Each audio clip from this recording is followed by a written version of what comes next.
Good morning students. अभी हम लोग पढ़ने वाले हैं जैसे एलजेब्रा का मैं इंट्रोडक्शन देने वाली हूँ। जैसे कि इंट्रोडक्शन में हम लोग क्या है, जैसे इक्वेशन क्या होता है। जैसे इक्वेशन हम लोग किसको बोलते हैं, जैसे यहाँ पर x+2 = 6 लिया।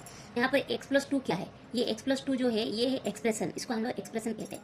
यहाँ पर जैसे ये पूरा x+2 = 6 जो होता है ये हम लोग को इक्वेशन मतलब हम लोग इसका इक्वेशन करने वाले हैं, जैसा इसके लिए इसको इक्वेशन बोलते हैं। और एक रहता है जैसे कि यहाँ पर मैं ले लिया एक नंबर ले, जैसे 2xy + 2x एंड +6। यहाँ पर हम लोग का बहुत सारा है। यहाँ पर क्या क्या जैसे वेरिएबल रहता है, वेरिएबल में हम लोग किसको लेते हैं, जैसे यहाँ पर एक्स वाई हुआ, यहाँ पर जैसे एक्स, ये इसको हम लोग वेरिएबल कहते हैं। उसके बाद आता है कांस्टेंट। कांस्टेंट में क्या होता है, जैसे कि यहाँ पर रहता है जैसे नंबर, जहाँ पर कांस्टेंट ओनली है, उसमें कोई वेरिएबल जोड़ा नहीं गया होगा, वो उसको हम लोग कांस्टेंट बोलते हैं। अभी हम लोग यहाँ पर जैसे टर्म्स में हम लोग क्या क्या है, टर्म्स है जैसे लाइक रहता है और एक है ऑनलाइक रहता है। लाइक में कैसा होता है, जैसे 3xy और xy, ये 3xy xy मतलब इसका जो वेरिएबल सेम होना चाहिए, तो इसको हम लोग लाइक टर्म्स बोलते हैं। और ऑनलाइक टर्म्स में कैसे होता है, जैसे 3xy और x हुआ या तो y हुआ, ये अलग अलग जब रहता है तो उसका ऑनलाइक टर्म्स कहते हैं। अभी उसके बाद आता है फैक्टर्स। फैक्टर्स में कैसे होता है, जैसे यहाँ पर हम लोग ले लिए 2xy का जो फैक्टर्स है, ये एक फैक्टर है, ये एक फैक्टर है, ये एक फैक्टर, ये अलग अलग जो है इसको फैक्टर बोलते हैं। यहाँ पर फैक्टर कितना है, 3 फैक्टर है। 3 फैक्टर में जैसे 2 एक फैक्टर है, x एक फैक्टर है, y एक फैक्टर है।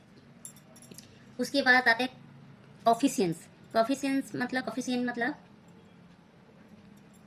जैसे यहाँ पर कितना कॉफिशियंट है, जैसे 3xy, यहाँ पर कॉफिशियंट, इसका कॉफिशियंट क्या है, तो इसका कॉफिशियंट है 3 है कॉफिशियंट। ओके, अभी आपको यहाँ तक समझ में आ गया होगा। और एक रहता है जैसे यहाँ पर जैसे 3 रहता है इक्वेशन, जैसे कि यहाँ पर 3 रहता है, जैसे मोनोमियल, बाइनोमियल और ट्राइनोमियल। मोनोमियल, बाइनोमियल और ट्राइनोमियल। ट्राइनोमियल इसमें कैसे होता है, मोनोमियल में जैसे 1 टर्म होना चाहिए। क्या कितना होना चाहिए, 1 टर्म में जैसे एग्जांपल में लेती हूँ, जैसे 3xy, ये हो गया एक फैक्टर। जैसे यहाँ पर एक ही जैसे पूरा जो फैक्टर रहता है, ये पूरा फैक्टर को हम लोग रहता है जो मिक्स होकर, उसको हम लोग 1 टर्म जो बोलते हैं उसको मोनोमियल बोलते हैं। बाइनोमियल में 2 टर्म रहना चाहिए, 2 टर्म में क्या रहता है, जैसे कि यहाँ पर जैसे 3xy + 2x। अगर 2x है तो इसको हम लोग बाइनोमियल का ये ऑनलाइन टर्म्स जो होता है इसको हम लोग बाइनोमियल कहते हैं। इसको 2 टर्म्स। ट्राइनोमियल में 3 टर्म्स। यहाँ पर जैसे हम लोग लिखेंगे, जैसे यहाँ आपका लिख लीजिए आप 2xy + 2x + 6, ये है ट्राइनोमियल।